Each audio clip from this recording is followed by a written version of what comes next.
Um, Sorry, John. okay, fine. I was gonna say, I think we should do more memories of people, oral histories that can be part of the archive. And maybe this could be a beginning of that. I like it. Yep.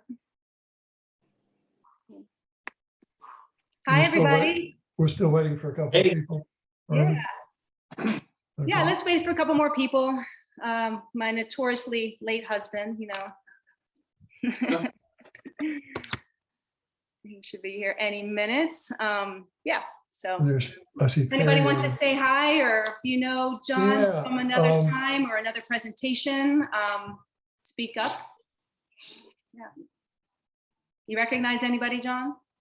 I recognize some names, but not everybody. But that's so what, I've been kind of I've been part of the scene but away from the scene for a long time. So hey, the guy down, do you see Johnny White? Where is he? I don't see him in the. Okay. Do you have all your people up? Let's see. Your gallery. View the gallery. All right, here's the gallery. Heavenly Host. Okay. Is that, hey, George, it's only been about 50 years since we've seen each other. Yeah, John. Yeah, I'm sorry if I refer to you as Johnny. It's just habit. No, that's that I'm used to that coming from Pickens County. Yeah, I was just looking at some slides the other day. Been trying to scan some of my dad's old slides where you're in them, when you guys went to Europe. Oh yeah. And we'll have to get into those or send you those at some point. Oh, that'd be exciting. Yeah. And David's behind me. David's back here. Okay. So Perry, say hi, Perry. There's Perry Gilreath. So yes. Russell hey, family.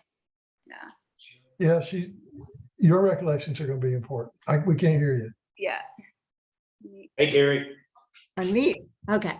Did you hear from Wilson? Did he respond to you about today? No, he didn't. He did not. Did I see him? Yeah, he's in Winston-Salem now. He was in the middle of moving his daughter from Texas to probably Durham. So I didn't push him. I knew he had a lot going on. Okay, well, I'm glad to see you. Yes, same here. Been a long time. Yeah.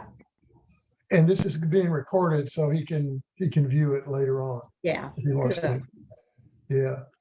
Do we want to get right into it, or does anybody want to have any introductory comments? I would, yeah. So welcome, everybody. This is a very special evening of Jocassee Valley Memories. That was just so special how it all came together. And we have the special guests of John Jameson and Perry Gilreath. And it all started when one of our very own, Danny Howard, invited me to a Zoom talk on the Native American history that John was doing, and which was a fantastic talk, by the way. But I just kept thinking, how do I know this name, Jameson? And I'd read, lots of books on the Valley, and of course, David and I have talked, and so I asked David, could this be the Jamesons from like Dr. Hal Jameson that you spoke about, and it was friends with your father, Dr. Tony White? And so he said, well, I think so, but let's email him and find out. So I emailed John, and then lo and behold, it was the John Jameson. And so we just started to go back and forth with some emails, getting to know each other, and David and he had some memories, and we said, well, we should try to do this presentation. And so I got really excited about it. And of course, John was too. And so here we are after, what was that, last fall that we connected. But it was that same week, or maybe even the week after, that I did a lake tour. And I'm talking about what I do know of the Jameson cabin or the lodge on the Whitewater and Thompson River. And there's this one fantastic couple, Ann and Tom. And they're like, well, do you know Perry Gilreath? And I said, I don't know that name, or the Russells. And I think, well, I kind of remember a map with the Russells being indicated on it, but I don't know anything about them. She goes, well, she happens to be my neighbor, so how about we all go to dinner sometime? And I'm like, well, fantastic, of course, I'm not going to say no to that. And so we did, and David and I and Ann and Tom and Perry all went to dinner, and right on Russell Street too, and easily. So, Mhm. and we had a fantastic evening, and Perry she just glowed all night talking about her memories. Oh, And then I good. said, well, I just connected with John recently, so we should try to put this together. Yeah. And so fast forward, here we are. Yeah. And Well, I had this amazing 2 hours with John yesterday. I don't know if it was amazing for you, John, but it was for me. It was like the fast 2 hours Very that I never good. talked to him before ever until yesterday. And his passion and his expertise as an historian and archaeologist and an interpreter and all this, I have so much to learn from you. So I'm looking forward to a campfire weekend with you so I can pick your brain and learn so many more things from you.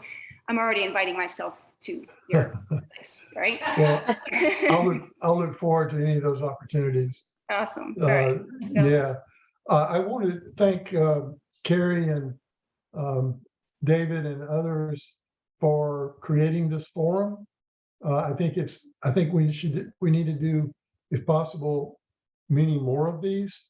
As I was talking to Carrie, this opportunity is now to capture memories and images that won't always be available, and we need to get it done. I've talked to Carrie about establishing an archive, a Jocassee or Jocassee Kiwi archive that gathers oral accounts, images, documents that speak to the tremendous natural and cultural history of that area. And now is the time. So I think we've got the attention and the energy to start something like that. So I'm really excited to hopefully be part of that. Do you want me to go ahead and start the slides? yeah, maybe Yeah. even, can you just tell a little bit about what you've done in your professional life, and now that you're retired, what you're doing? He's just well established, and his passion for the history of our state is really Well, amazing. I'll try to keep it short. Yep.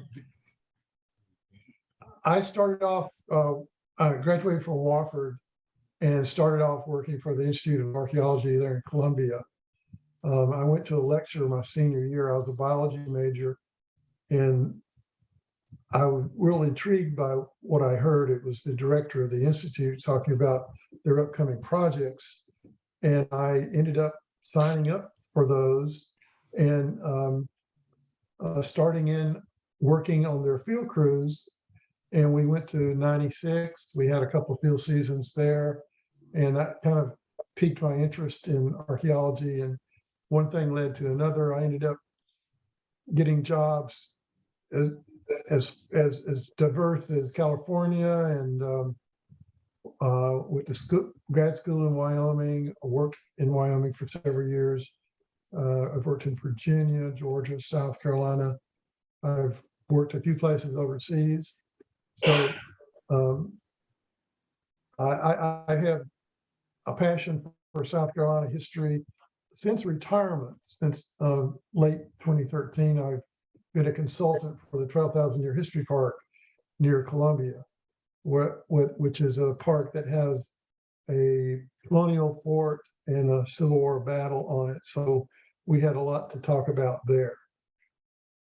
And now I live in Savannah, Georgia, but I go up to Kiwi for about a week every other month. So I'm up there a lot, and I hope I can get involved in more into things, Carrie, and maybe we could have some more in-person get-togethers.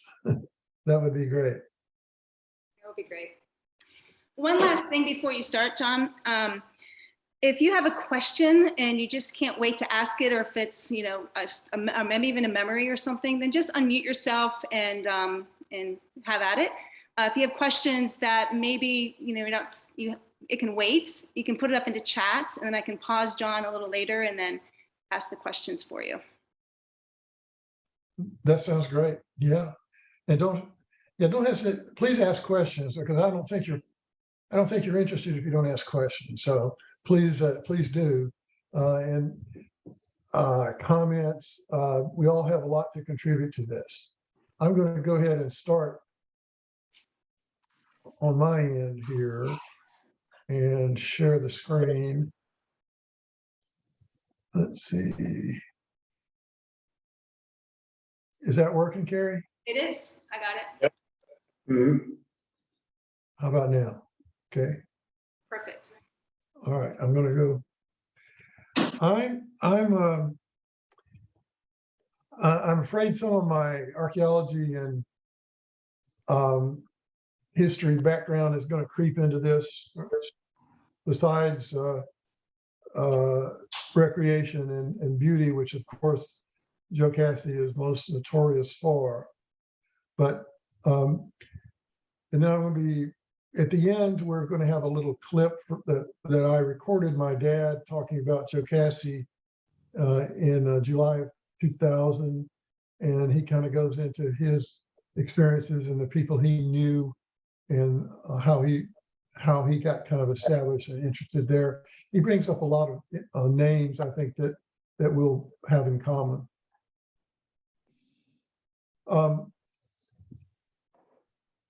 Jocassee is, of course, known for its recreational and natural beauty, but we can appreciate it for that.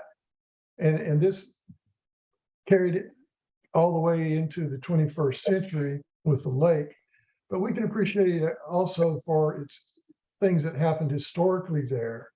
And the Jocassee area played an important role in the colonial life of the colony, and it was had an important trading post and outpost there at Fort Prince George that we'll talk about. I wanted to show a map sort of as a background to a short discussion on the history. These Indian villages, and this is a close-up of that map, Fort Prince George being over here. You can see my cursor. Yes. Okay. And this map was made in the early 1760s or 670s, and you can see the Cherokee villages that some of you, I'm sure, have already seen this map. So there were roads, trading routes, well established by the 1760s. I have an X where I think Jocassee Valley would have been. I might be wrong, but we had the Kiwi River, and I think this is Tuxaway, and this is Whitewater. So this is the valley. Up here, maybe is Thompson and Whitewater coming together. But on the right is Fort Prince George. Fort Prince George, as you may know, was established to help control the trade and kind of as an outpost at the beginning of the French and Indian War. It was called the 7 Years' War in Europe. But there was a need, the colony of South Carolina thought a need to have a presence there, and the colonial government supported that and asked for funds to build an outpost that would be along the Cherokee Path. Cherokee Path was where most of the trade occurred.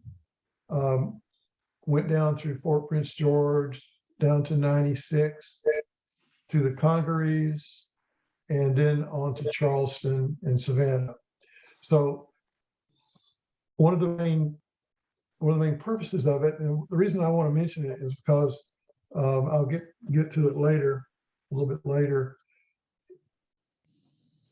And many people worked there, an abundance of trade items, and the number of folks that were working there is very significant.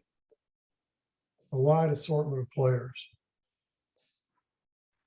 I want to quickly mention when you talk about military, we get a lot of questions on muskets, and the main thing, the ones depicted in this picture are generally the smoothbore muskets that were common, and the Brown Bess probably is the best known, and it was a British Army muzzle loading smoothbore, but that was the main weapon of that time in the backcountry.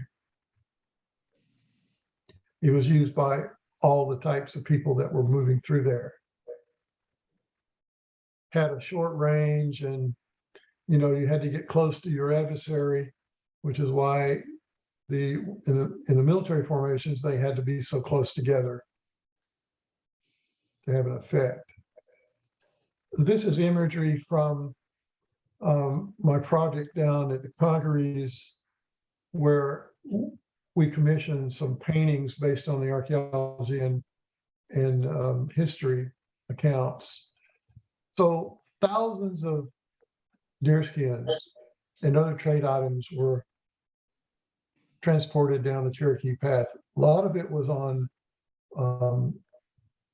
shoulders of porters, because the Cherokees, at least at first, did not have horses.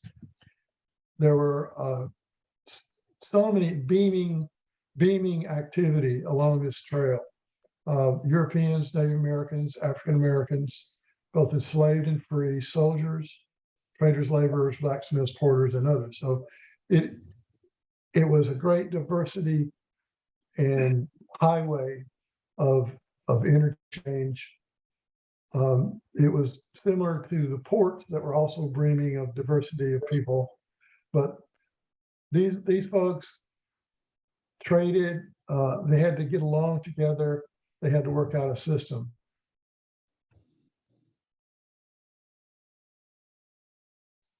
I mentioned Fort Prince George because I'm going to be talking about William Bartram, who in the 1770s left from the former site of Fort Prince George to go on his trek across the mountains, and I'm going to talk about some comments he made when he was making that trek.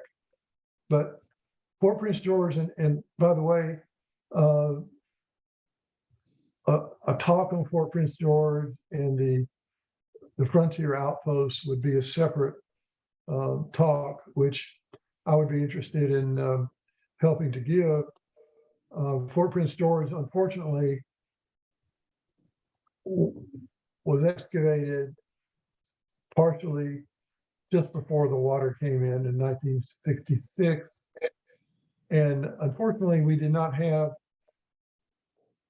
our act together in terms of, when I say our, I mean the South Carolina community, well enough to insist on these things that weren't being done completely before the water came in. And so we lost most of this.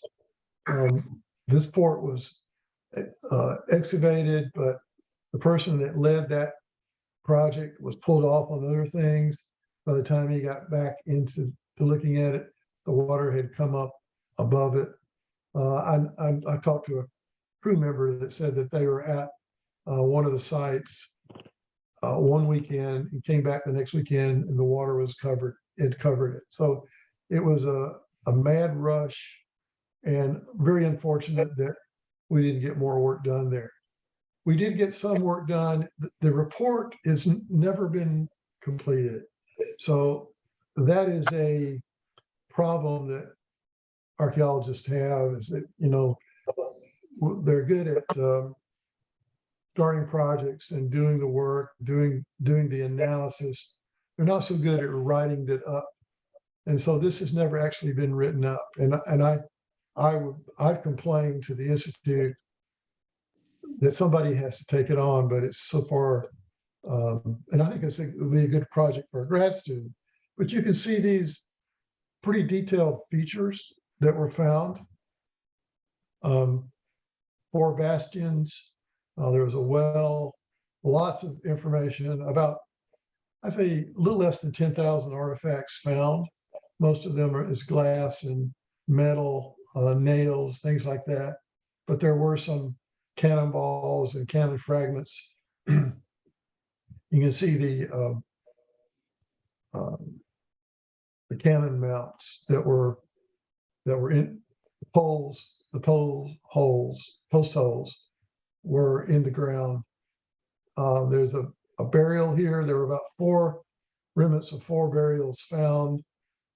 This one is speculated to be Lieutenant Courtmore, who was killed in an ambush just before, I think in 1760 during the Cherokee War, which, the relations with the Cherokees gradually digressed and broke out into all-out war in 1759, 1760.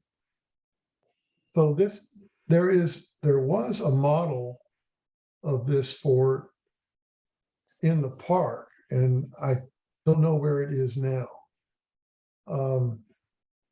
Maybe Woody Williams, who wrote this report and I think constructed this model, took it back. Does anybody know where it is? I think it might be in the Pickens County Museum. Oh, okay. That could very well be. Well, I'm glad it's somewhere. I'm hoping they're doing a decent job of interpreting it. One of my beefs, and I retired from the National Park Service, and my specialty was really archaeology interpretation. If we have all this information, we should be getting the word out and doing a decent job of presenting it to the public. So I will make a special trip there and see how they're handling that. Hopefully they're giving the story about the fort, but also the overall context of the French and Indian War, which we don't have very much in terms of interpretation anywhere in the country on that battle. There are some things in the Northwest, Northeast, Ticonderoga and that kind of thing, but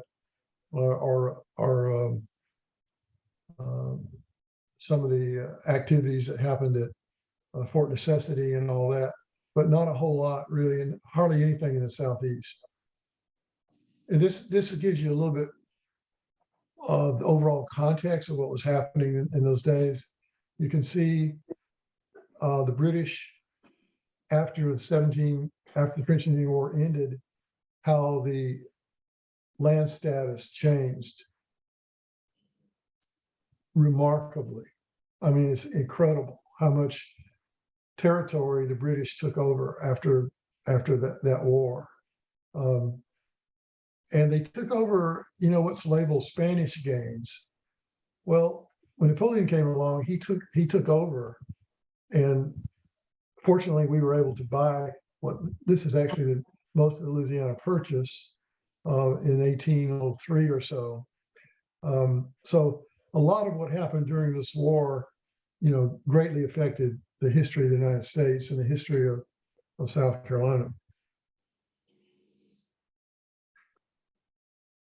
Moving on to William Bartram, as I said, I wanted to mention him. He was, and I'm sure a lot of you know about him, he was a world-renowned naturalist.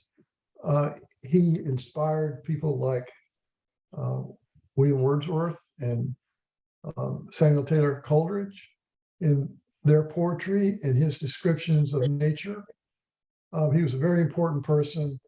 I'm sure he knew people like Thomas Jefferson. He was a very well-known naturalist that got around, and we owe a lot of our knowledge of the nature and species of the Southeast through him. I want to read a passage he made in the travels of William Bartram, which is published in 1791. And he talks about, he was at the site of Fort Prince George after it was decommissioned, and functioned as a trading post. Most of the forts along the Cherokee Path, once they became decommissioned, they were trading posts for decades. In Bartram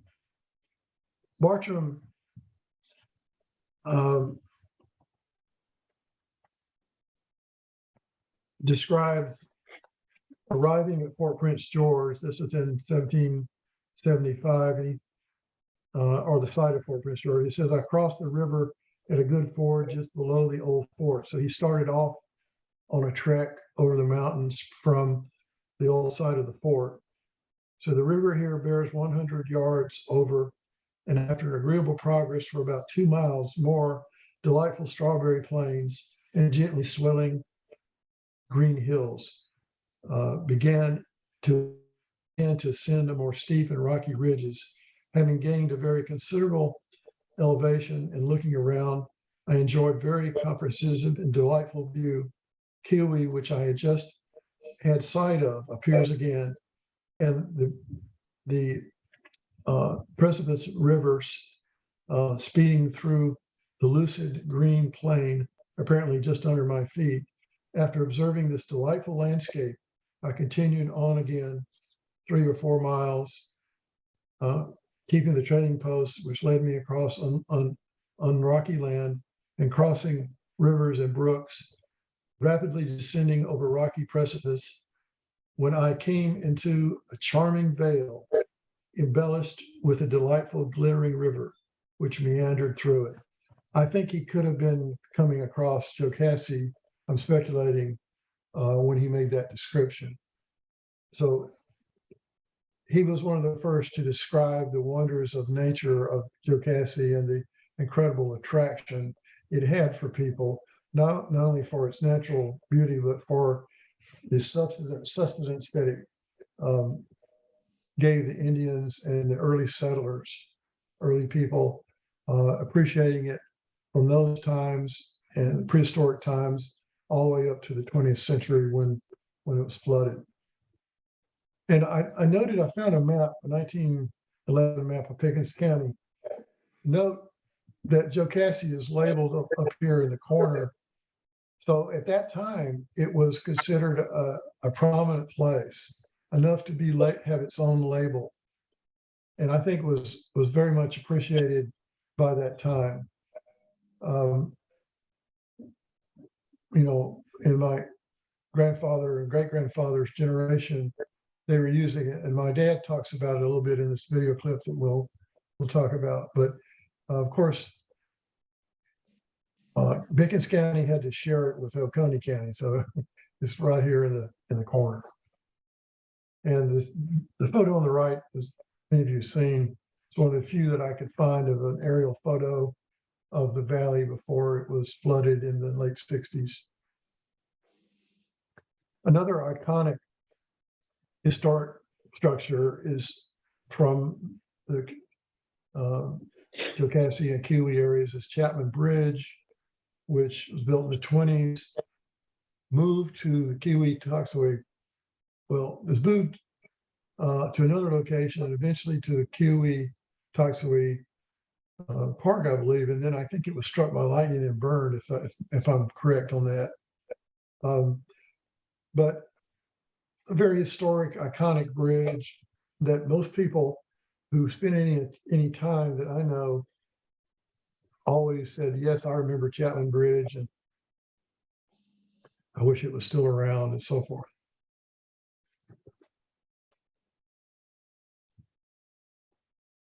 Moving on to my recollections begin in the 50s, and my dad heard about some land for sale. He had experiences in his childhood going to Jocassee and had always kept that in mind. And later on, he has other experiences in the valley and heard about, and by the mid-1950s, he heard about some land for sale that turned out to be this land of the house that we called Riverview, which is right on the intersection where the Thompson and Whitewater came together. It was, you don't realize what you have until you lose it. Looking back on it, it was truly a Garden of Eden. It was a wonderful, beautiful place with rhododendron, mountain laurel, and these roaring rivers that came together, and you had to kind of speak up to even hear yourself there. And this house was right in the middle. It was built up as a hotel, I think in the 30s, late 20s.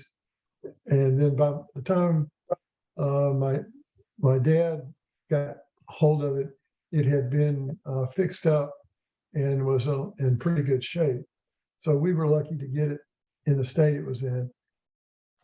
He also, he'll talk about it in the video, Julian Wyatt, which is his kind of mentor and hero in Easley, that helped him get through med school.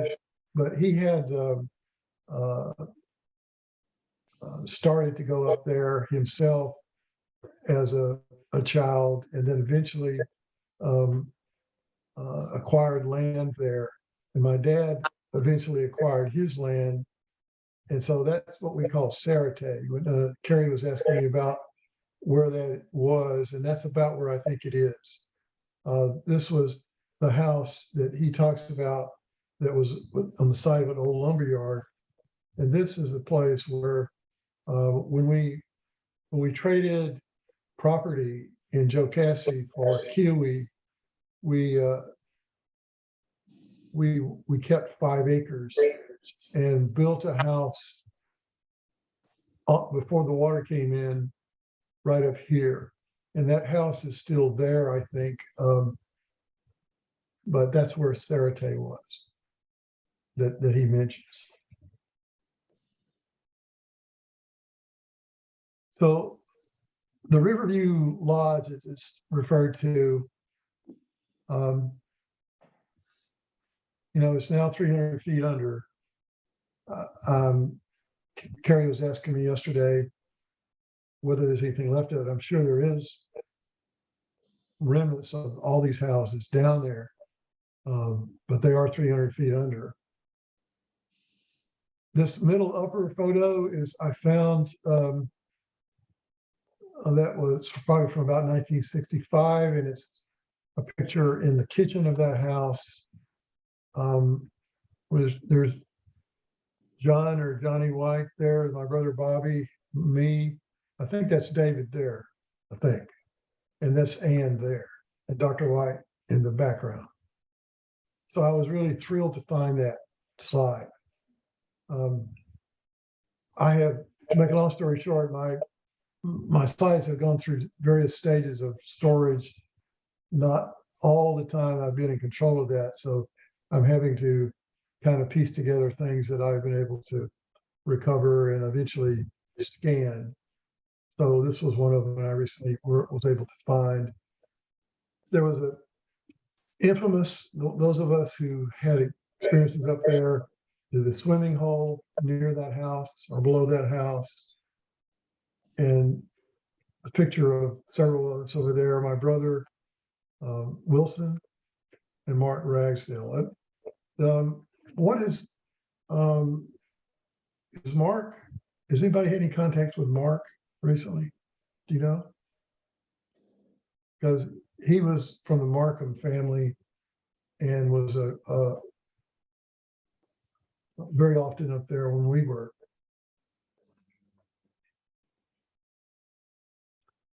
And these are some pictures I was able to recover of that area in front of our house when the rivers came together. It was just a great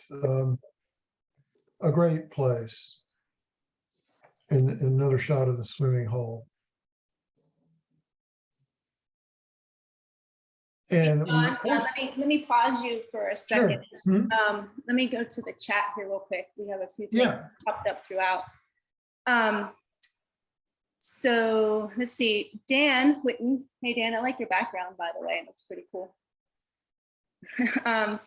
He said that the deer hides used in Europe as book covers, according to the Cherokee chief.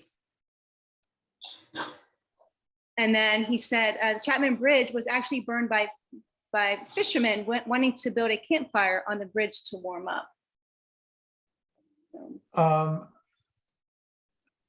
I don't, that could very well be, I heard it was lightning, but then that may have been an excuse. I also heard that, Boy Scouts or somebody set it on fire, but his account is probably more accurate. Is that documented anyway, other than just stories? Do you have a record of it? Were photos taken when it was burned? Does anybody know? What'd you say, Kay? The Kiwi Parkway Park should have something down there now. That's where it was.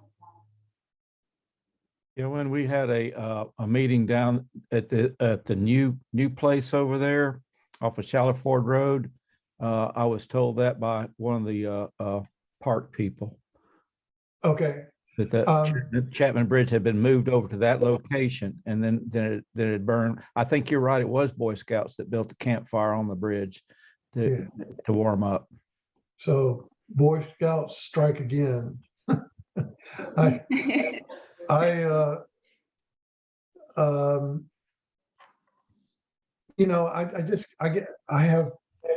have problems with in being a bureaucrat a lot of my career.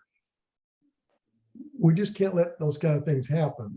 It's just there's got to be more control or more monitoring. I mean, I know that resources are scarce, but something that valuable, there has to be some closer monitoring and supervision of resources.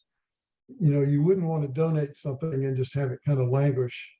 And I know that this is special circumstances, and the physicality of a bridge is pretty daunting, but it should have been, that shouldn't have happened. So not knowing the details, I'm not fair for me to say anything, I guess. But it was recorded, I believe, by the official Habs Hair government Smithsonian sponsored survey, and I think there are drawings available to it. So it's pretty well documented, but it's too bad we don't have that resource to look at, to talk about, and rally around. Okay. So, What Perry, was the next? Yeah. go ahead. Perry said that, John, you may remember that before the lake rose, Dr. Bob Powell, who was head of the biology department at Converse and head of the biology department at Wofford, I think his name is Dr. Patton, were commissioned to do a survey of the plants in the valley, especially the rare plants found there. There is a funny story involving both of our houses that happened while they were there doing their work. What is that story? Perry? Yes. So the story is, I majored in biology at Converse, but I think I'd already graduated. I graduated in '65. I think I'd already graduated, but Dr. Powell called my dad and said that he and Dr. Patton were doing this survey, and could they use our house as home base? Could they stay at our house? And my dad said, sure, and gave him the keys. So Dr. Powell, this is the story that Dr. Powell told. They got up there and they looked at our house, which is just flashed up on the screen. And they looked at your house, which you had flashed on the screen earlier. And they said, it must be that nicer house. I don't think that the Russell have this house. And so they tried the keys on your house and they didn't work. So they found a window that was open and they broke in and stayed at your house. And I think they got caught. Well, ironically, Gibbs Patton was a professor of mine at Wofford, I thought so when you said, biology professor. Yeah, I knew him. Well, what year was that? well, I graduated in 65 and So I'm would it- kind of that maybe it was after I graduated, or maybe I was still there. I'm real fuzzy about the time, but it was right in that time when they were Yeah, getting ready. that was just before my time there. And we owned the property at the time, so Yeah,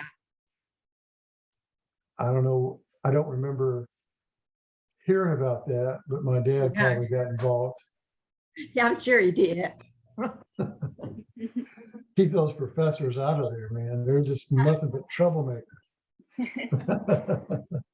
Oh, where is that? Where's the report of that? You know, report of that, of their work?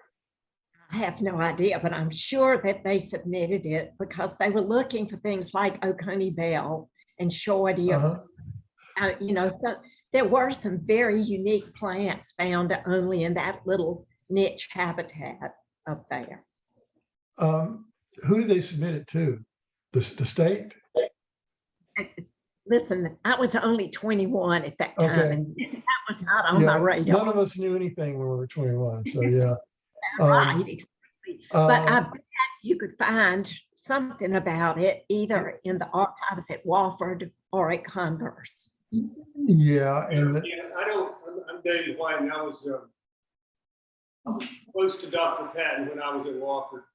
And I don't think they had any publication. They may have had a report, but for some reason I never, because there were several botanists during that general period that were doing things in the Whitewater Gorge, different little places that were like in the late 60s, I think it was, or maybe starting in early 60s.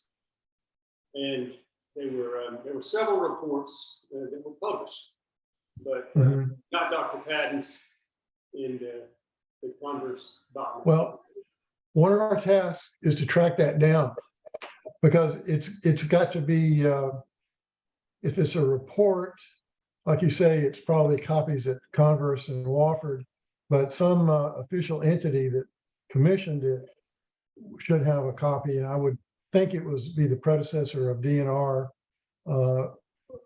somewhere. And we should look into that. Maybe Carrie, if you have a connection there with the government, or I'm willing to call anybody up, or we Yeah, could David call. may have some connection too. Yeah, Patton still, right? and the biology department at Wofford and so forth should have it on file, Yeah, we'll look into it. or in the library there. Yeah, okay.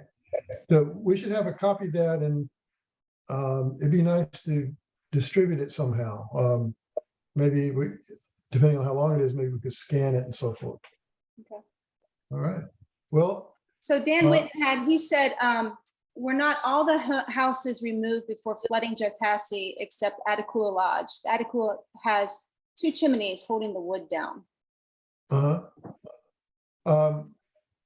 think so it wasn't moved, you're saying, or it wasn't.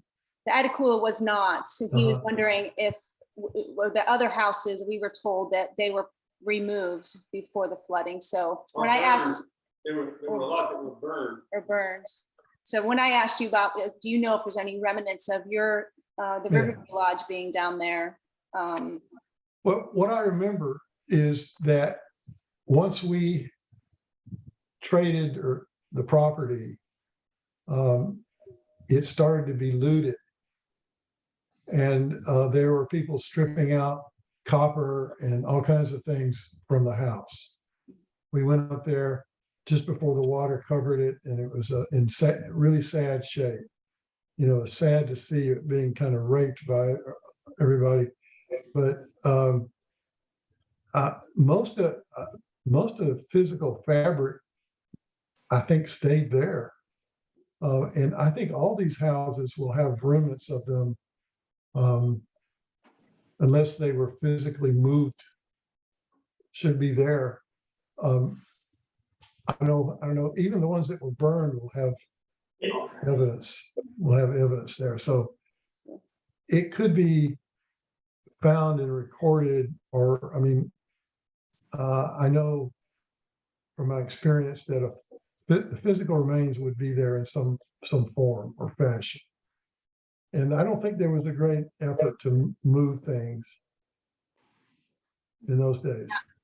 I can attest to that, John, because as the lake was filling up, my husband and I took a tent and went with another couple and set our tent up on the road that came in right above your house. Mhm. And our house it looked like someone had just maybe taken a bulldozer and just kind of knocked it down.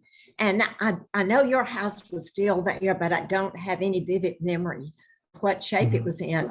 But we had inner tubes and we just walked down to where the lake was and swam and everything. And water was right there licking at the heels of those houses. Yeah.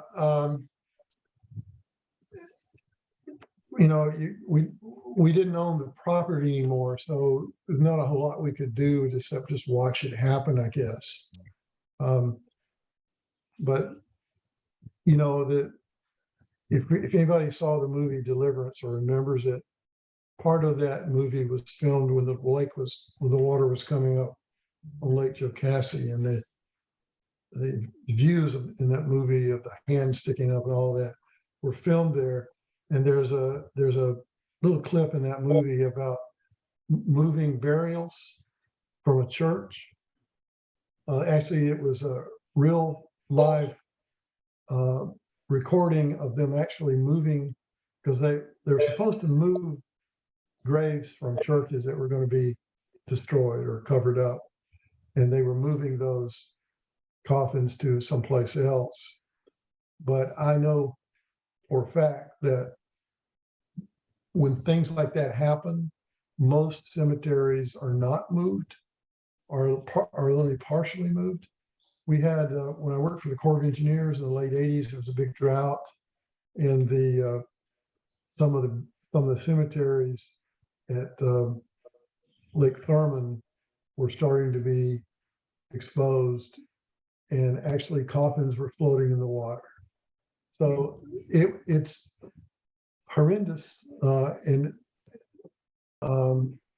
there's generally a very callous attitude about that from developers, and unfortunately, I think from government entities about, well, why should we bother? It's going to be covered anyway. But it's very disrespectful to the people that have living memories, and of course to the people that are buried there.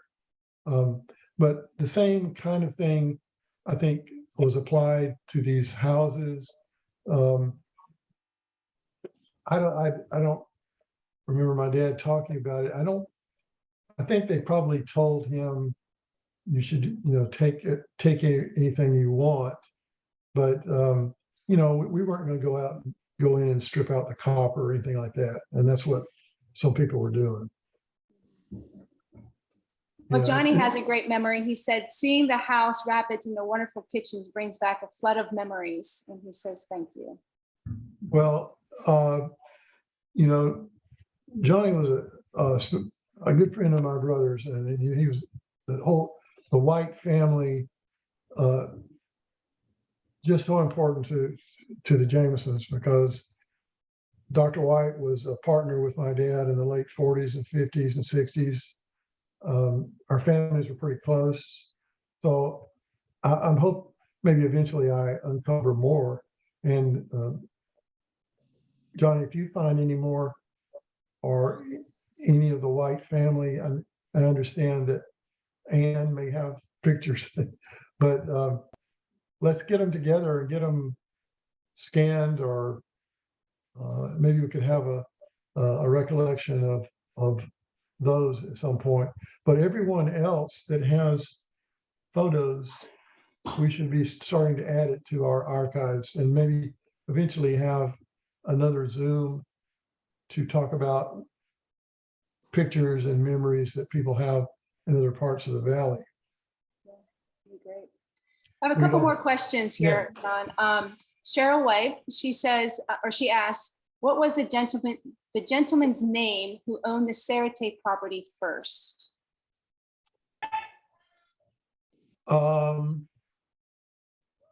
My dad talks about that in his video, at least the people that he knew.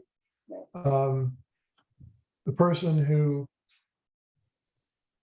had it, I forget, when we listen to the video, he'll mention who owned it and who fixed it up before we acquired it.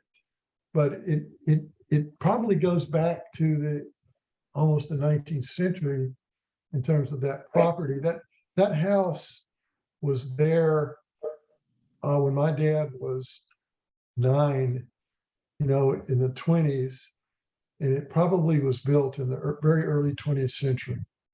So that's a good question, and my dad will talk about it a little, but I'll also re-listen to it and take some notes on the names, and we can go from there. Yesterday, you were telling me about building the Sarate cabin that we see on the lake. You were talking about how they acquired that and then how they already started to build that. Can you talk about that again? Or Well, Sarate was the property that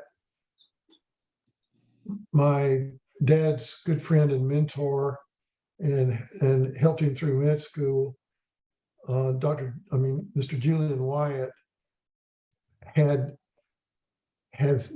gone to Jocassee when he was a child, which would have been in the very early 20th century, around the turn of the century. And he eventually found out that there was a lumber yard there, and they went broke or stopped operation, and he bought that land that the lumber yard was on. And it was a cinder block house that was used as a camp for the lumber yard people. And then later, Julian Wyatt used it as a place to stay when he was up there. And then when we acquired it, and Julian Wyatt put a porch around it on 3 sides. And when we acquired it, we fixed it up a little bit more. But that was there next to the river. And the dot that's right above that is the house that exists there now that my dad built on the 5 acres that he arranged to keep when he swapped land. So it was a tremendous task to build that house, because there were no good roads up there. We had to use tractors to get the materials up there. We used a huge slide to slide the materials down to where the house site was. And actually the electric co-op came up and helped us, blew out part of that, dynamited part of that hill to make an area flat enough to put the house. And it was there from, probably 69,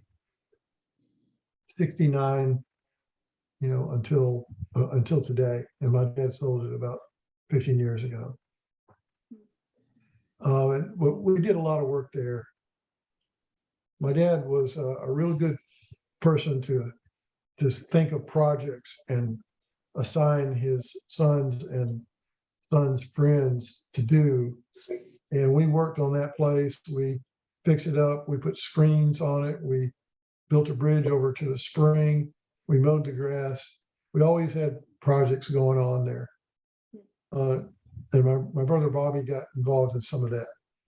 As a matter of fact, when I was in college, he was around in high school and helped do a lot of that work. Does that answer your question? Or yeah, thank you. Yeah. Okay. It was a neat little vision I had. Perry said the family that owned the house when the Jamesons bought it was the Macaulay family from Greenville. Oh, okay. Yeah. And then Dan asked, do you remember Duke having timber cuts in a 100-foot swath around future full pool level? Yeah, they did that. my dad, before he had the timber, a lot of timber harvested down there in those bottoms where there was so really nice, pretty much old growth forest there. And he used that wood, as he talks about in the video, he stored a lot of it.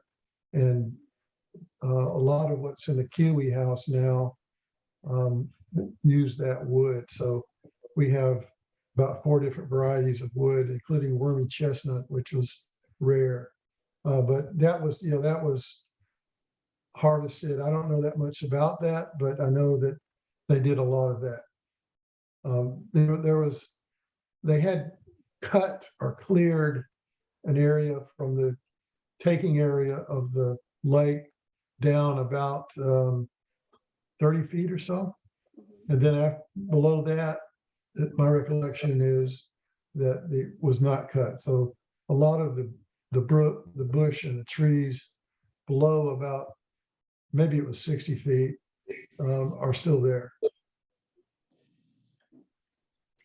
Perry apologized that she said she had to run because she had her Colorado family there visiting. So Okay. you can go on. Well, great seeing you, Perry. Let's get together. Let's do more of this, and let's gather some photos and get them collected and have more discussions.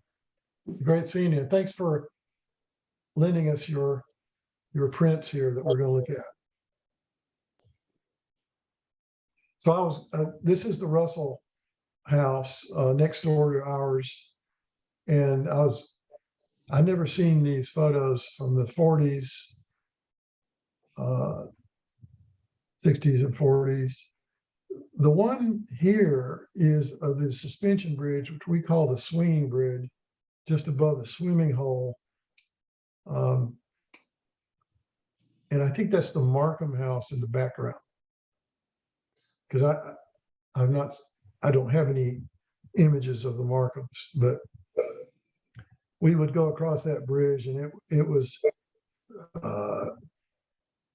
notorious for, you could get on it. I mean, the kids would get on it and bounce up and down, and it's amazing that it just stayed up there.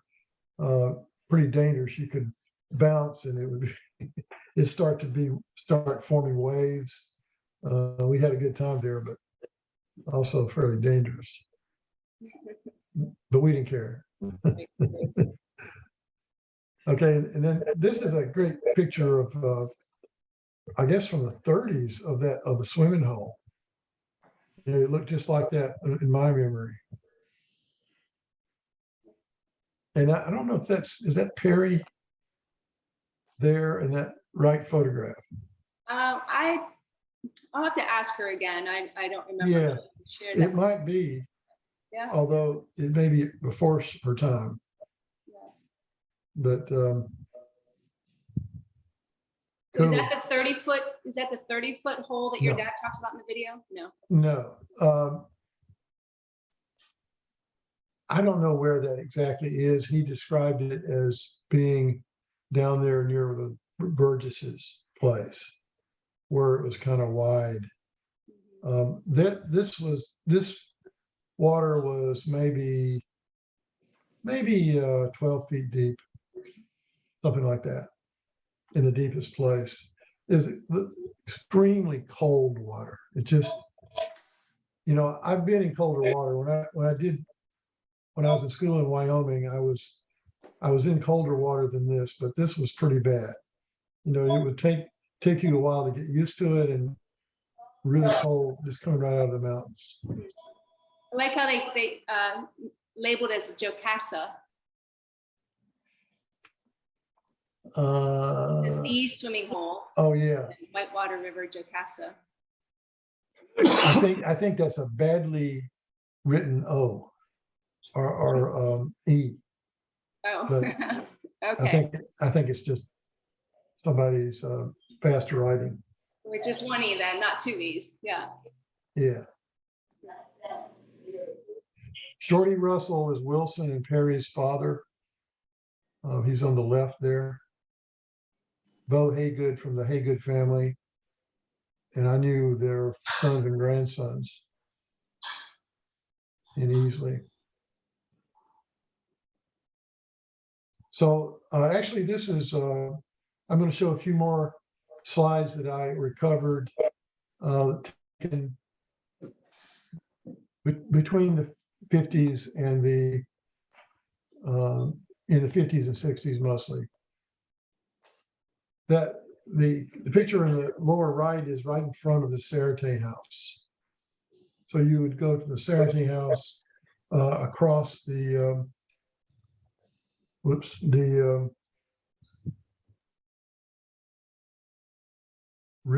across the road to the river where there's a nice swimming hole there. I think this was like 64 when it snowed. Our favorite thing to do would be to take inner tubes up the river and come down. So we did a lot of that near the swimming hole. And it was Whitewater River was a great place to float down because they had, fairly calm areas, no really serious falls or fast water.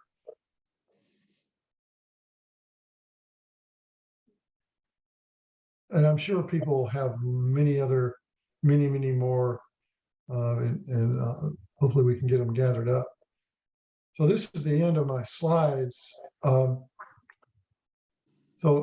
do we have any other questions or comments? While they're doing that, go ahead and click out of your slideshow and I'll go ahead and get the video ready while they're asking questions. Okay.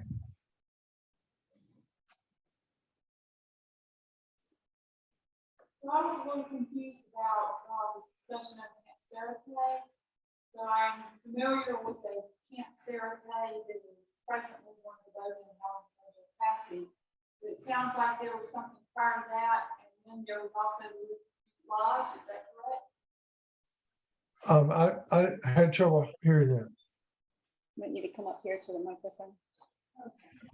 So in your discussion of Camp Sarate, Uh-huh. I am familiar with the home that is still existing on Lake Jocassee, but it sounds like there was a previous place called Sarate, if I understood you correctly. And then Yes. prior to that, there was the Riverview Lodge. Is that correct? Well, Sarate was on another part of the valley, and the house that I talked about being built on the 5 acres that was above the lake level was built by my dad in the late 60s. The Sarate is a separate place. Riverview, if you remember my slide, it was at where Whitewater and Thompson came together. This was a few miles down the valley. Yeah. Sarate was was on the south end or toward the south end of the valley. Does that make sense? Well, the Sarate that was in the valley, and then the Sarate that was now that we see. Okay. Yeah. What we call One Sarate. was in 59 and one was in Yeah. 60, so I was trying to follow that timeline. Yeah. The Sarate originally that I knew was where the old lumber yard was, where Julian Wyatt took that building over and built the porch around 3 sides of it. And then when we got it, we fixed it up even more. And that had, we did a lot of work on that site. But that property that my dad traded for the Kiwi property, lake property, he was able to keep 5 acres of that tract. And that's where he built the second house that we call Sarate. That's was above the lake level. So that's kind of interesting because we were told by a person who has worked for a very long time with Duke Energy that, oh no, Duke bought everything. And then they generously offered to sell back property to the original landowners that was not going to be flooded. So can you give insight on that? My understanding from my dad is that he negotiated a swap with them. And he swapped the land around the Riverview house and the land around the Sarate for property on Lake Kiwi. And he also negotiated keeping 5 acres above the water line. As a matter of fact, he started that, and he talks about it in the video, he started building that house before the final negotiations with Duke. And they were going to take it all over. And he said, "Oh, by the way, I've already started building a house." And they had to sort of say, "Oh, wow." So they agreed to let him keep 5 acres. They said, "How much do you want to keep?" And he said, 5 acres. They agreed to do the survey. And so that parcel was created. And that's why that is in private hands now. Okay, so a little bit of horse trading. That's what I thought. That was horse trading of the premier kind. Okay. We have no idea what we'd eventually have on Lake Kiwi and the value of it and how it would be developed. He was dumbfounded in the early 21st century of the property values that he saw. He could not believe it. He said, "I don't believe it." He just didn't. "I don't believe people are paying this much money for this property." He had no idea. As he talks about in the video, he bought the Riverview property for $3,500 in 1957. Wow. Which was a bargain even then. But incredible. Yeah. Dan needs some more clarification on the Sarate. He said the newer house, Sarate, still on Lake Jocassee or Lake Kiwi? Jocassee. Yeah, it is. I can't do it. The map that I showed. Pardon me? Of the contour map that I showed, that had the Riverview house on it and the Sarate house on it. Do you remember that? Yeah. That's where Sarate was. And so they were not too far apart, actually. So John, are you familiar with the map that was done probably quite a few years ago now by Claudia Whitmire Hembry? She took an old plat of Oconee County farms and she superimposed over that her memories of who lived where in Jocassee Valley. Are you familiar with that? I haven't seen that, no. I'd like to get that to you if I can. You would probably appreciate seeing that. Oh, I very much would. We had a map in our present house at one time that I don't see anymore. One of my siblings may have it, but it wasn't entirely accurate. It had our house, the Russell house, the Markham house, and a few others, but they weren't exactly in the right place. So I think it was done, somebody did a sketch kind of, but it was one of the few maps that I ever saw of that. And I tried to find some record of it, but I have not yet done that, but I'd love to see that. Yeah. Yeah, I'll send you what I have. All right. Fantastic. Thank you. Cheryl's asking how many acres were swapped with the Riverview Lodge?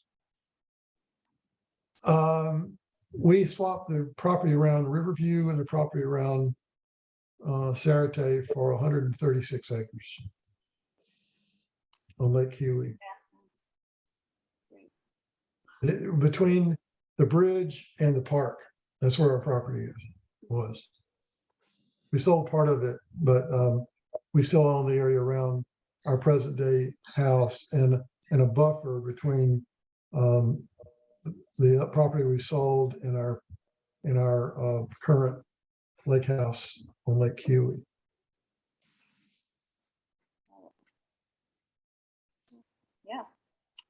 Any other questions? No, you're, So you're not, you're saying Lake Kiwi now. yeah, Lake Kiwi, and I'm sorry if I sound confused. Lake Kiwi, we swapped property in Jocassee for property in Lake Kiwi. That's what I'm talking about. But you own a house on Jocassee right now, right? No, we don't own that. No. That new That house Thursday was- house? My dad sold that around 2000 or probably 2003. And it's now still in private ownership, but we don't own it now. I wish we did. I wasn't consulted. Bummer. All right, well, let me get the video. Okay. going. Feel free to keep talking. I'll try to Yeah. get to it. Thank you for, before we get into this, thank everybody for attending and giving us your time and sharing your memories. It's fantastic. But my dad will be able to explain a little bit of this.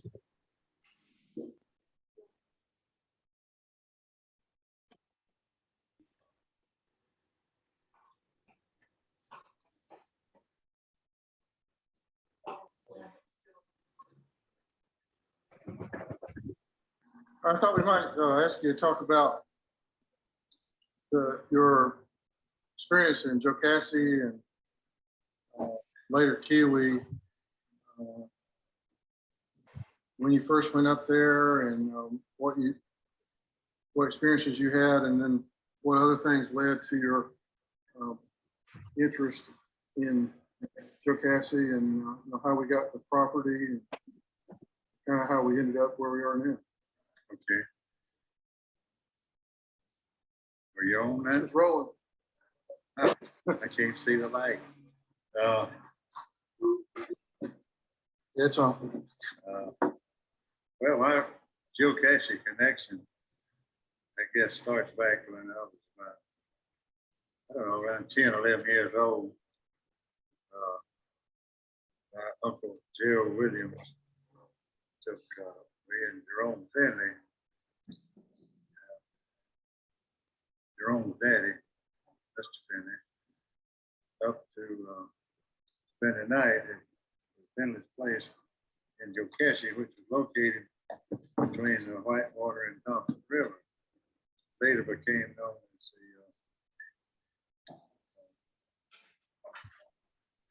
Lodge, what was it? Riverview Lodge. We spent the night, and they left us the next morning and come back next day or night to get us. When was that? What year was that? Then I was about 10, 11 years old whenever that was. About 27, 28. Yeah, and so Jerome himself just wandered around all over the valley that day. We went down the river, and he was showing me all this various stuff that he knew. He wanted me to see the 30-foot hole, and which was just a big wide place in the river. And he thought back that nobody ever knew how deep it was. But anyway, then we came on down. Where was the 30-foot hole? It was along there. You remember where Mr. Burgess had his little store and along in that area. Big wide pool in the river. And we went on over to see Blige and Eddie Burgess. Living in a one-room log cabin. Brothers and sisters. Been living there all their life. And dirt floor, fireplace in one end, a couple of beds in the other end. We stayed around talking to them several hours. The cabin they lived in was on the street. Came in right up above, with the bridge across Whitewater River was to the left where the Markhams got up to their house. Yeah. It was just right up there that it was. I guess the Burgess store. I guess he did a little farming. He farmed with oxen. I can see him now in that field we was going by. The oxen, whoa, whoa, whoa, Daniel, whoa. But then it's only all I knew about that was then. I mean, more about the valley and Mr. White came. He was instrumental really in all my really liking it. Jocassee. He first began, he had a, I can tell you some of the history. He got interested in Jocassee. As a boy in high school, he and some of his friends wanted like to come up to the mountains to hike. And there was a gentleman, and usually Mr. Bridges, go with them, and they'd hike, come up to Jocassee, hike up to the lower falls, and the upper falls, and even way on over into what they call Bolaney, up in North Carolina. And on one of those trips, they were, after he got grown and coming back, they were coming back down the valley and got this place in the river, wide place in the river, and just went swimming. And right across the road, there was an old shack that in a logging place, but loggers stayed during the week. And sawmill right there. And it was for sale. So he told the man, he bought it. I think it's 40 acres in that tract. How long had the sawmill been abandoned? I really don't know. It's for a while. I mean, probably several years. Yeah. But there was just this one room shack, really. And he bought it, and he and his buddies come up and spend the weekend, stay there, and begin working on it, build it. They built the porch around 3 sides. I was gonna say, was the shack, the interior Right. room? They built porch around 3 sides of it. And then it made a right nice place. Folks when you go up to have a bit cots, sleep out on the porch, sleep inside. But anyway, that was long. By the time I was about the 9th grade, and I'd come up with him and a lot of the other boys in town on weekend, Saturday, come back Sunday. During the summertime. And later on, I guess after I got maybe in college, he began that Mr. Bridges died in Harvard. Died. Come up and stay in. They wanted 2 boys to stay with him. They just stayed up there all summer, really.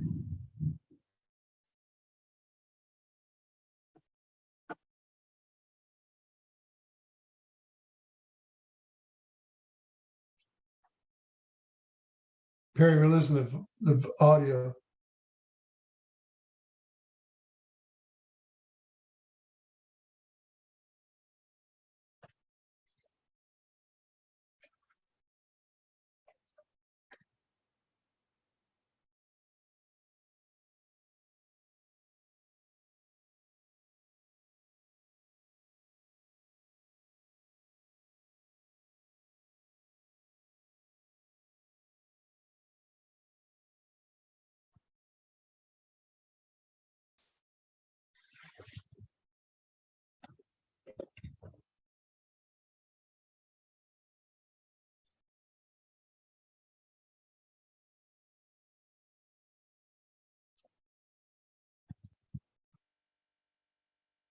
Perry, good. Can y'all hear it? No, Carrie, I don't know. Maybe we should, I think maybe the laptop version of this isn't playing fast enough or something. But Okay, did you hear I mean, you've heard most of it, right? Until he started to talk about just after he was talking about Burgess and Finley and those people, it's not. It didn't. It kind of came through garbled on my end. Oh, it did. So what I'm going to do is go back and do some transcribing of this and at least copy the names of people that he talks about and get that distributed to you. Okay. But I don't think if there's no volume, it's probably not worth continuing it. Okay, yeah, if it was garbled, then okay. But then what I did, we had a bunch of motorcycles or something out here, so then I muted myself. And I don't know if maybe that took the volume off completely. But if it's garbled, then maybe we shouldn't. It was a little hard to understand some of it. Yeah. Okay. Well, what I can do, if with your permission, is I can put it up on YouTube. I can upload it there. Oh, yeah. And share the link to YouTube for everybody to watch at a later time. Yeah, I think that would be fine. Some of it won't be as interesting in terms of specifics to the house that we built on Lake Kiwi, but I think a lot of people would be interested in some of the names and people he talks about. Yeah. Okay. Then I'll upload it to YouTube, and then I'll just make it a private link if you want me to. Yeah, send me the link. Okay. Send me the link too. Yeah, Right. appreciate it. Yeah. Sure. Well, it's cool to see your dad though, Dr. Hal Jameson. Yeah. He fortunately he had, he dreamed of Jocassee and all his dreams came true. He was able to get that Riverview place. He was able to enjoy the Sarate place. And then he traded it for the property in Lake Kiwi, but and he was able to enjoy that for almost 40 years. But he took advantage of it, and those of us who had the privilege of being there and experiencing that, it was an experience we'll never forget. And I was going to mention, if there's interest, if you want to, since I have some experience on the background of some of the Cherokee Path activity and the forts along the Cherokee Path, including Fort Prince George, but maybe a lot more detail on Fort Prince George, would be glad to do something like that if that's something you think would be worthy or interesting to folks. Yeah, I vote yes. We have absolutely over here in the office. Okay. That could be another Zoom, or we can work out something. See, might take a poll and see how many people are interested. But yeah, I worked at 96. I worked at Fort Congaree. I did not work at Fort Prince George because that was before my time. But I also know a lot about what happened in terms of the trade. I think the tie-in with William Bartram is kind of an exciting one in that it connects the nature with the history. That's one reason why I wanted to mention him. And we don't talk enough about the history, especially that time period of the French and Indian War. We have very little available to interpret from that era. It's been ignored, all the attention on the Revolution, and then, of course, the Civil War. Most important period of history in our state was the colonial era, which was the formative time when people came together to form the United States. But before that, how the colony developed, with the deerskin trade being the second biggest commercial activity other than rice and indigo production in the early colonial days. Tens of thousands of deerskins coming down that path. that eventually made their way to Charleston and other ports for shipment overseas. It was really the currency of the time.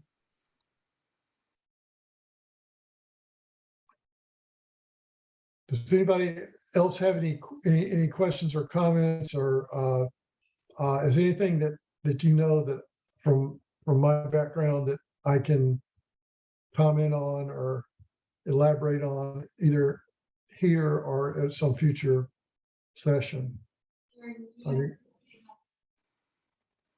John, I have something. I started reading. Well, I've read it years ago, and then I finally got his most of his works by William Gilmore Simms, and the time that he spent up in this area with. Of course, he wrote mostly fiction, of course, but there's still it's a pretty good insight into some of the daily lives of the Cherokee that were in this area. And I always make a comparison between Simms and Cooper, James Fenimore Cooper. And Cooper never really visited any of the Indian tribes up in the Northeast, apparently. But from what I read about William Gilmore Simms, he traveled extensively among the North and South Carolina and some Georgia tribes to, I guess, to gather fodder for his stories. Pretty interesting thing. Anyway, so the name Jocassee is something that appears, I think, in his writings, Cool. maybe even for the first time. And so there is one of the things that I've read was and I know that there's some Indian background for that, but the entire area seemed to pick up the name after his story about the maiden and the green birds and the brown vipers. So I didn't know whether you'd read any of his things or not. No, but I know that some of those stories relate to his writings. I think some of the stories partly come from his writings. Yeah, that are fictional, but probably based on some kernel of truth. well, to me, the fact that he was boots on the ground with them Eyewitness. probably gives, in my opinion, more credence to his writings than for sure. It's kind of like James Mitchell that he tracked around and investigated most of the places that he wrote about. And it's I even met him one time when he was in Wyoming. He was doing research on Pleistocene mammoths, and he got out and did it. And I have a lot of respect for historical writers, that insist on portraying, if not the actual facts, very accurate stories based on those facts. So, and they are entertainers. They are professional writers. And we have a lot to thank for them for helping draw attention to people. They also supply a lot of background for other stories and movies and things like that. Yeah. Well, I do recommend his short story called Jocassee. Okay. I think it was written in the early 1800s. You think that's where that label and that photo came from? What do I know? We hear all sorts of things. So yeah, you have to, it's good to hear things. You have to kind of have train yourself to have a filter about what they're actually talking about and where they got these stories, and try to piece together several accounts to kind of get to the truth. Right. Well, and then there's still just interpretations. Right. And then I'm with you. Thank you. Another early naturalist. Can you hear me? Yeah. another early naturalist, well, not naturalist, an astronomer who traveled through Jocassee Valley in between 1813 and 1815 was a gentleman named George Blackburn. He was a professor at what is now the University of South Carolina. And in his journals, he wrote some details and descriptions of Jocassee at that time. And so that might be another avenue for you to explore, Andy. Yeah. And anyone else who's interested. There's a book, and I cannot remember. I want to say it's called The South Carolina Naturalist. I have a copy of it, but I can't get my hands on it right at the moment. Okay. But that was a book that was written about a lot of the early explorers of the area. And there's some great information in there. And what we have recently found out from the actual tribal historians of the Eastern Band of the Cherokee Indians is that Jocassee was actually spelled Jocassa, means a narrow place. And so from the readings and the information that I have acquired over a couple of years now, the Whitewater and the Thompson River both were formerly called the Jocassee. Do you have recollection of that? Okay, I think and those kind of things are wonderful because it's part of what we should be looking at as trying to put tangibility to our memories about that place and the people that have mentioned it. It was a special place, like we've talked about from the get-go, from prehistoric times on. And I think things like that would be great to know about and collect. So that's really good to point out. You know, contrary to some people's popular belief, DeSoto did not go through there. That when I was growing up near Atakula, there was rumors of the Spanish mines. Did you ever hear that story? That there were these big pits that I think were probably just road pits, gravel pits, that people were saying, oh, those must have been Spanish gold mines. And a disconcerting number of people actually believe that, but DeSoto did not go through there. He went around, he circumvented Columbia, went around to the North Carolina mountains, and also he bypassed us. Although it's possible, just like in the Lewis and Clark expedition, there were people that sort of broke off from those parties sometimes and explored other parts of the country. And it's possible that some of them made through, but we don't have any direct evidence for that. There's archaeological evidence of DeSoto's camp near Tallahassee, but it's extremely hard to find evidence, direct evidence. But we think we know from the accounts and the descriptions of the Indian villages and so forth about where he went. But yeah, naturalists, I'm sure there are others that we maybe are lesser known that have done work. Probably a lot of students have done work on various biological surveys that we need to try to find out about and collect. So it would be Clemson, Wofford, Furman, Converse, maybe Lander, University of South Carolina, all of them. Maybe cast a net out to see if people know about things.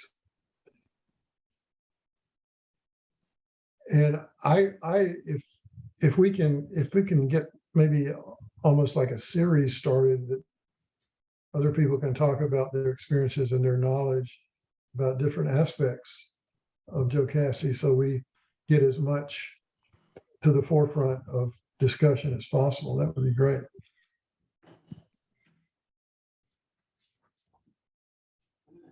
Well, if there are any other questions or comments, okay, I see you've got, okay, that's all right, good. that might be a really good Yeah. reference or great information for a lot of people. There's some I have good to get a copy information of in that. there. Get a copy of that. Somebody's holding up a picture. Hold on here, where is? Oh, well. Story of my life. Oh, let's see.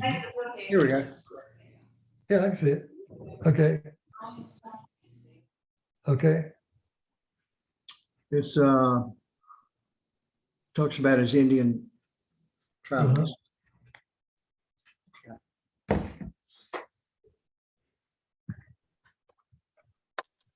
Awesome. Thank you. Well, Perry, you think we're getting close to winding it up, or? Yeah, I guess if nobody has any more questions or memories or anything like that, then we can close this one down, and we can think about doing a part 2, or get some more people and more memories and more. David's gonna go raid Ann's attic, and maybe when Johnny comes in and Yeah. together. Yeah, let's all see what we can find in our attics, and hopefully things are. Well, we were lucky. My dad was an avid, I won't say photographer, but he took a lot of. He was really early into slides, and we have a lot of those from his activity, and I'm sure a lot of other people do too. But I would be interested in being a part of any of that. If, like I say, if there's more interest in the historic Cherokee Path discussion, I can contribute to that. So we can put our heads together, Carrie, and maybe come up with a proposed program if you want to, or if other people have ideas about what we should talk about. Okay, yeah, let's put something together. I can talk to Kay and Brooks and the whole Jocassee Guide team and come up with some ideas for you, and you throw out your ideas, and we'll just make something happen. And we can also, I'd be glad to, when I'm up there, to participate in some of your programs. That would be great. Please do. Cool. I'm really excited about this connection. You have no idea. So this is just the beginning. Yeah. Well, it takes effort. It takes people willing to put out the effort to talk to people, to look up things.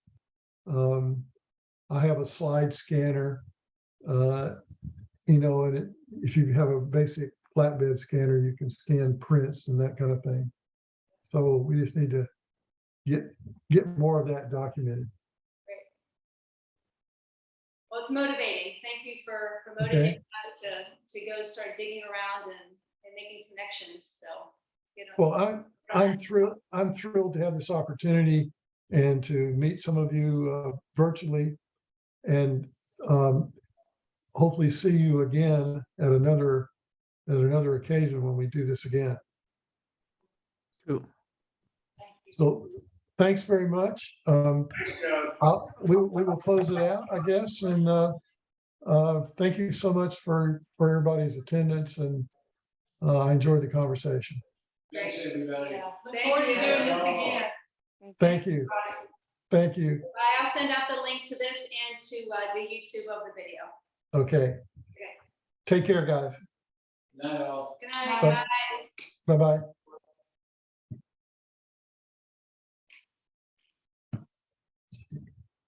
Brother says just like